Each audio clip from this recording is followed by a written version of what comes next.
morning, YouTube model building community. Chris Chapman coming at you from Rusty Nuts Model Shop with another coffee time. Man, I woke up this morning with something on my mind and I just can't figure out what it is. Seems to me like it's probably something that'll be getting started probably around the first of the year. I'm leaving on Wednesday, going up to Portland, Oregon, spend 10 days up there with my mom for my birthday and Christmas and my family up there. Excuse me. So, I obviously won't be doing any model building since I leave here in, 2 days. Won't be back till the 27th. And so, I figure come the first of the year, January 1st is my anniversary from when I started my YouTube channel. So I'm going to dedicate January 1st as a start to a new year of model building, since this year I didn't build one model. I worked on a couple of them, never finished one. Needless to say, later on, sometime, not sure when, I'm going to do what Dr. Cranky asked, and I'm going to show our process and progress of what I did for 2015. Really not even worth getting a cup of coffee to spend with me. It's been a year. But there have been some issues, and I'm going to discuss them, and most of you guys know what they are.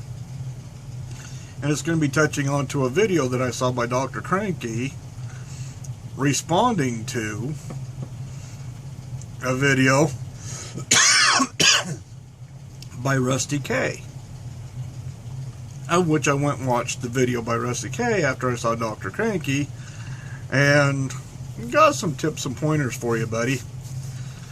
I saw there's a couple others. I haven't had a whole lot of time. I watched this video last night of Dr. Cranky. It was like, well, I guess this morning, 2:30, 3 o'clock this morning. Went and watched Rusty K. Noticed he had a couple other videos up, and I haven't had a chance to watch them yet, but hopefully I'll be able to help you out. So, I got this buddy build with Caleb coming up, and yes, Caleb, I've got... excuse me, I kind of got something going on. I got the model kit coming here after the first of the year. Once it gets here, then I will get with you. I just figure with the holidays and everything, it's probably going to be better if we hold off, and we'll get that started also. So, if I can figure out what model kit's on my mind to get started with on the first, whatever that one ends up being, I will decide to put that on the shelf for back burner and stuff once I get that semi in, and you and my buddy build's going to get started, bud. So, but it's coming. It's working its way here slowly, but after the first of the year I was told I'd have it, so we will be looking forward to that. So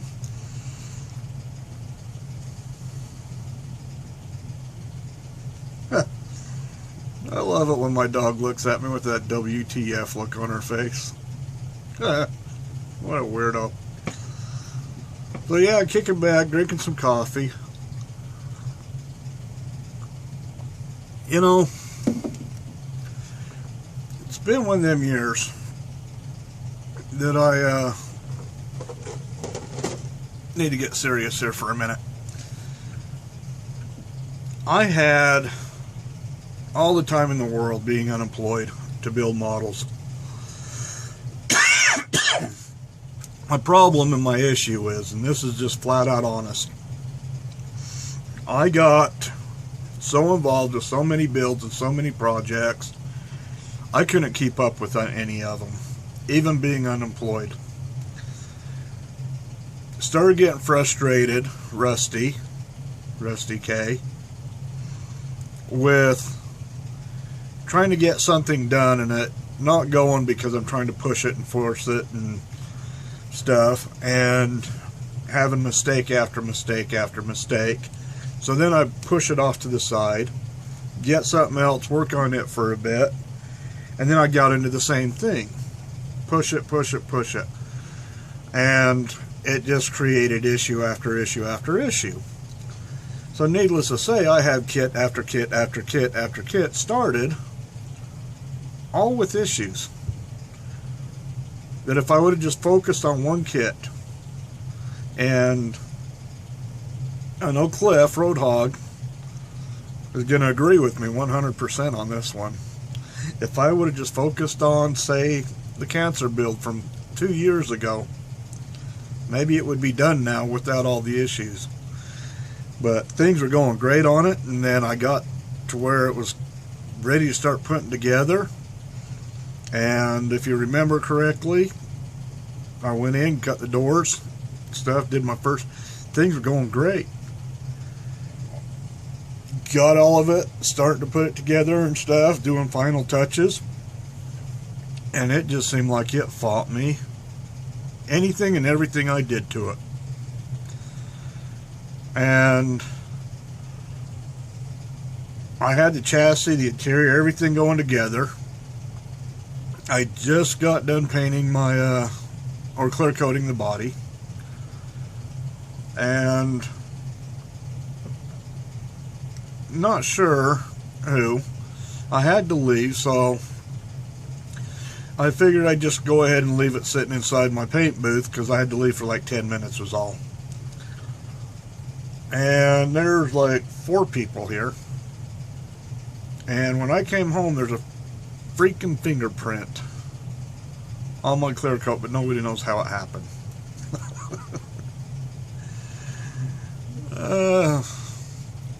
Dog hair sitting on it. I went peeled that up, and it had dried enough to where it just went.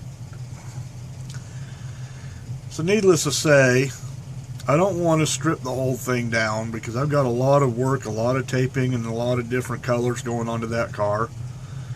And so I need to go in there and just sand the body back down, try to get it smooth where these little mistakes happened.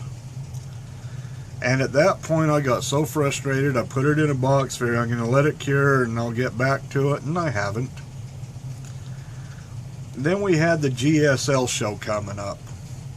And I had 3 builds that I was building exclusively for that.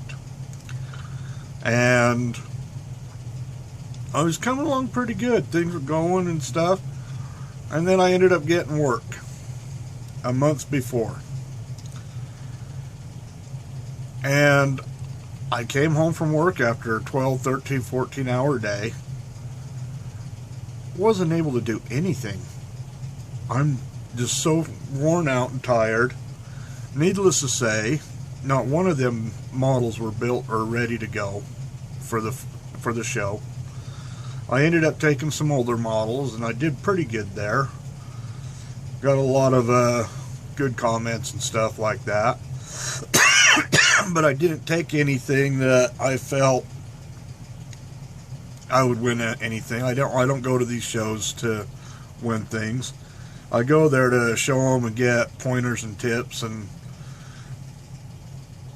explain to people how I do stuff if they ask. You know, a lot of people are like, my gosh, that's a beautiful color, what'd you do with it? Or what kind of paint was that? Well, this particular model, it turned out it was just clear coat with a little bit of pearl powder mixed into it, and that gave me a copper looking color, or bronze. Yes, that's right, Chevy cheeseburger spilled. And then the roof, clear coat with a little bit of green pearl powder in it. Not an ounce of colored paint on it, just clear coats with powders mixed into it. And so I mean, I talked to a lot of people explaining to them how I did stuff, and I told them, I go, you could even use the PPG clear, automotive lacquer clears, and just get the pearl powders, mix it in there. You can make all kinds of colors. And that's what going to the shows for me is about, is to explain how I do things and then get feedback on how other people do it. Learning experiences. So Rusty K, first thing, go to the shows. Get involved with the local hobby club. Model Car Club. Get on Facebook. I know you got an account there. We're friends, remember? And get involved with some of the pages, the group pages, that have a whole bunch of members. Model cars. There's Chopper Baldwin. He's got 3 or 4 different pages, from old classic cars to Impalas only, all kinds of stuff. And you could go on there. I mean, there's literally 75 to 100 different groups. They've got groups that are just for teaching and sharing and showing, groups to answer questions, groups that do group builds. Get involved with some of the chats and stuff that Red Dragon does. Gilbert, he does live feeds, and you get signed up on his page, and when he's getting ready to do it, he gets, a whole bunch of people together, 5, 6, up to 10 people, I believe it is, and they'll all just be sitting there chit-chatting while they're building their models. If somebody has a question, I guarantee somebody in that little chat is going to have an answer for you. Chances are you're going to have 3 or 4 answers that are all going to be different to give you something to try out differently. See what one works for you. So, knowledge is the #1 way to improve your building. And the only way you're going to get knowledge is if you seek it or ask for it. And there's a lot of people out there willing to help. Now, I mentioned on your video, I saw some things that you had done that was causing your problems, and to stay tuned into for this video. One thing that I noticed is that you painted your entire motor, and then you glued your valve covers onto it. One thing, glue will not stick to paint. It'll hold it there, but it's not going to bond it. And so the lightest little touch or flick, it's off. A lot of people like to paint it, then they'll scrape it off, of which I don't like doing that, just for the fact that as you scrape it off, it creates little divots or scratches or whatever wherever you're putting it in. So when you put the glue in there, it might not get as strong as a bond on it because it's got all these little holes that it's filling in. So, it might sit like this. And then you get all the glue down inside here, but not up against here. If you understand, I'm sure. I need a chalkboard where I can draw, but I need to first learn how to draw. And so is what I do. Oh, love it. I thought I had it here. I guess I didn't get it out yet. Could have swore it was right here on my pile of crap that I got. Anyways, I use Hodgepodge glue. Oh yeah, that's right, I put it away. I use Hodgepodge glue. When you get your 2 motor parts put together, your engine has, got them all glued together, go in with the putty or glue and whatever you use for your filler, fill in across the bottom, across the front of the motor, across the top of the motor, and clean it all up. I thought I had a motor here, but maybe I don't. Let me see here. I'll take a gander really quick. See, I just got crap piled up all over right here. This is my main work area. Nope, I put it away. I thought I did, but I wasn't sure. Once you get that done, get all of your motor together, sand it all nice and smooth and stuff, because you don't have seams down the bottom of the oil pan and stuff. You want to make sure all that's cleaned up. That's going to give you the sense of accomplishment. Nobody's going to really see that unless they turn it over and really look close at it. But you knowing that seam's not there is going to make you feel more fulfilled with the way your motor turns out. Once you get that all cleaned up, you take the Hodgepodge glue, Elmer's glue, any kind of school glue, use a toothpick or an applicator, something small. And here, I like to go on the bottom front of the motor to where, this is where my fan belts are, right here, up in the front. On this corner right here, the bottom, not the top part, put a dab of glue. Then on the top part, at the back of the valve cover, put another one on the top part. So if it sits like this, you got one here at the front and one here at the back. Once you put the glue on it, sand off the chrome on the bottom of the valve covers. Set that off to the side. And this is going to be the biggest way to improve, is patience. And you can't force patience if it's forced on you. Take it and put that glue on, let it sit overnight. Next day, paint the motor. Sit it off to the side for however long you need, and then go work on your chassis. At this point, you should start sanding the chassis. Once you get the chassis sanded, get the motor, pull it up.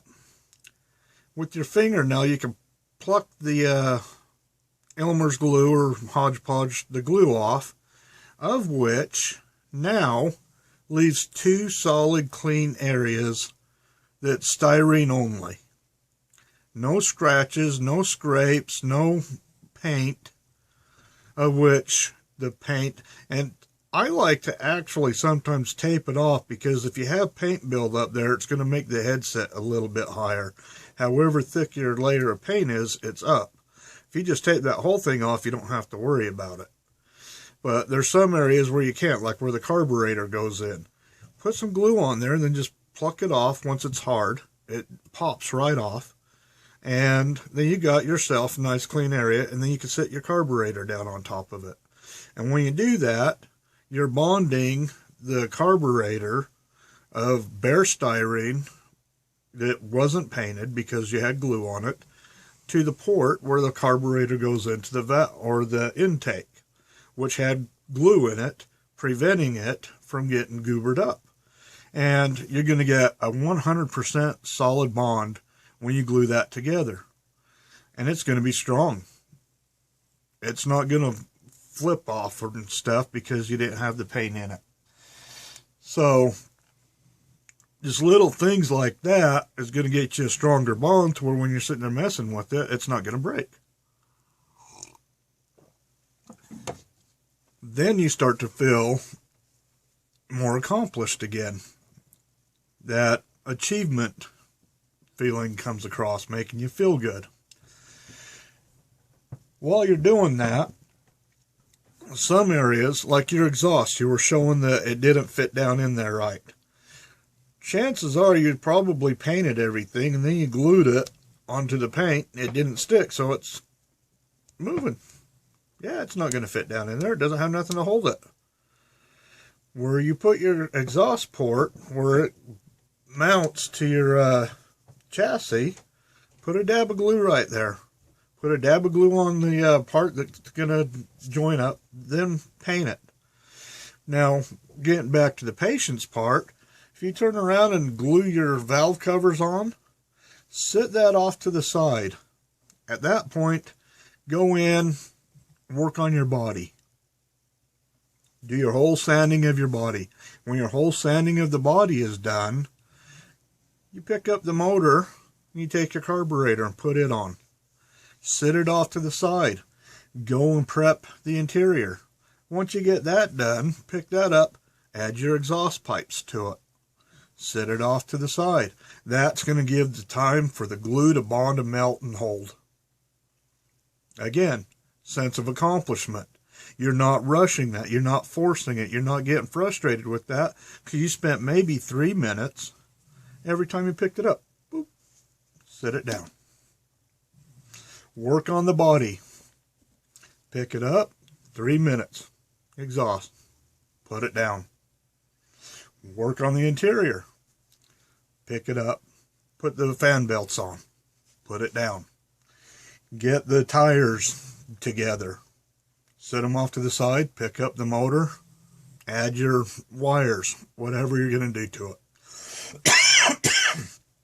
Little things like that are going to make a huge difference.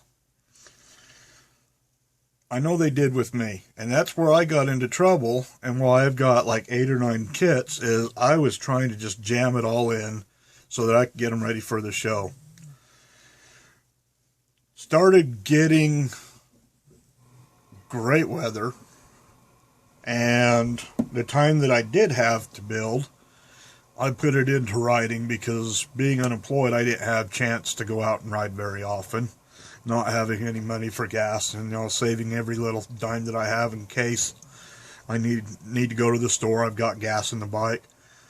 I took advantage of a lot of riding this summer when I wasn't working. Excuse me again. I mean, I took a lot of advantage of it. I did a lot of riding this year. And I also had the bike in for 3 weeks, getting completely upper end rebuilt. So my riding kind of can't be used as an excuse for the fact that I had 3 weeks that I could have worked on model kits. But I'm looking at what I have, and I just frustrated with them and had no mojo. And I've discussed this before, I just couldn't get into it. I have been wanting for I don't know how long to do another model kit, but I wasn't looking at a model kit. I was looking at the ones that I have to do, and there's a bunch of frustration. Caleb did the snap out of it video, which got me ready to go. I've been looking all over for this kit, and I can't find it around here and stuff. And been laid off again because of work, winter weather, whatever. So I got the kit. A friend of mine said that he had it and was going to get it sent to me after the first of the year. So we got it all worked out to where I'm going to get it here pretty quick. We can go ahead and get started on that build. But when it comes down to it, I just didn't have the drive. I watched Dr. Cranky's video about how people take breaks and how you get frustrated, you need to step away. Well, I stepped away for a while.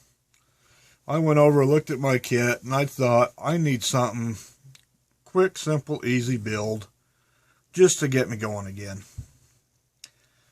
And I was hoping it was going to be with Caleb, but I don't know exactly when that kit's going to get here.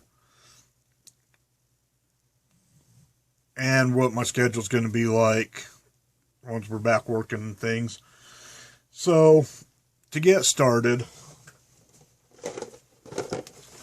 I think I'm going to pull this apart, start working on it. Just to get back into the groove of things.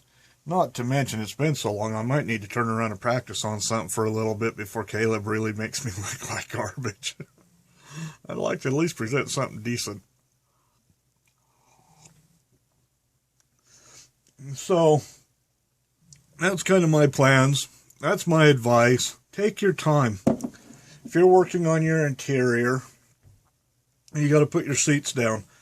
Put in the front 2 corners and the back 2 corners where the seats sit into the tub, put some little glue dots in there. Put them on the 4 corners of the bottom of the seat. Paint it all. Pop them off. Put your dab of glue on the bare styrene. Stick the seat onto it. Set it off to the side while you go and you work on your dashboard. Once you get done with your dashboard, go back to your seats. Do your seat belt, whatever. Little baby steps at a time. Not to mention, it breaks it up and makes it to where it's not so monotonous. The same thing over and over and over. Well, today and tomorrow and the next day, it's just the motor.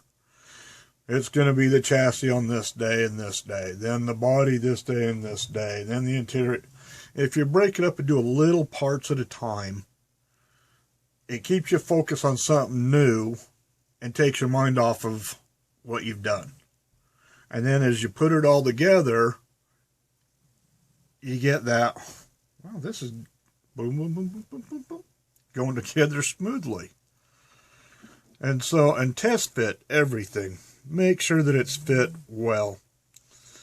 As I do this one, I will do a video on how I do the motor and small detail part build up. And I know I've done them on some of my other tutorial videos. I just don't remember what ones. And I've got so many, I don't really feel like going through and watching my old ugly mug looking for them. So we'll do something like that, do a complete motor build up, get it all done, do the chassis build up. Now another thing, on your chassis, get anything and everything that goes on the chassis that's going to be the same color as the chassis. Put all that together. Glue your suspension on. Glue your front A-arms and all that stuff onto it. You have it all there. Now you can paint all of it. There is no reason to paint every little piece and then glue it on. It's already glued on there. You don't have to worry about it. It's solid. Paint it. It's not going to fall apart on you. And in doing that, you're going to be test fitting as you go along. So you'll make sure the parts are sitting where they're supposed to be and fitting right. So you know where to glue it all in there. And you don't have it all painted and then you're messing up the paint. Now, one thing too, I'm going to point out really quick. If you put it in there and you have a little bit of styrene showing because your glue kind of overlapped or whatever, thin down just a little bit of that color of paint, small brush, just a dab. It'll cover that stuff up. Or if you weather them, a little bit of more dirt right in that area, or dust or rust, whatever. And so a couple little things like that are going to end up helping immensely. Cranky, thanks for your video, because you got me kind of thinking about it as I just got to get going again. I've taken my break and it's time to get going again. Wish it was going to be starting off with Caleb's buddy build, but I got to get the kit here first. So once that's here, we'll get going. But in the meantime, I've got something I've got sitting here ready to work on after I get back from my trip and stuff. Well, we're getting close to 30 minutes, and I was expecting a 30-minute video. I actually thought it was going to be longer. Wow, plow trucks just went by. We got a huge storm overnight. We got 6 inches, and it is apparently supposed to be dumping 10 inches down here on the valley floor through tomorrow morning. It's going to clear up a little bit on Tuesday, then more snow, another 4 to 6 inches coming in on Wednesday, the night that I fly up to Portland. So, big storm hit here. I mean, it's literally, it's dumping. So, I want to tell everybody Merry Christmas, Happy New Year. I hope everybody enjoys it. Spend time with your families. This is going to be the first time that I've been with my family in 12 years. I've got 3 sisters and their families, plus my mom, all up in the Portland or Washington area. And so I'm going to actually be able to kick back and see all of them and things. So it's going to be kind of a nice trip. I'm really looking forward to it. So I hope everybody gets to spend time with their families. Get what you want for Christmas. And just remember, if you don't get what you want, go out and buy it yourself. That way you get what you want. Well, it's time for me to brew up another cup of coffee, and I'm going to get going. I will hopefully talk at you before Christmas. If not again, Merry Christmas to everybody. Chapman out. Bye.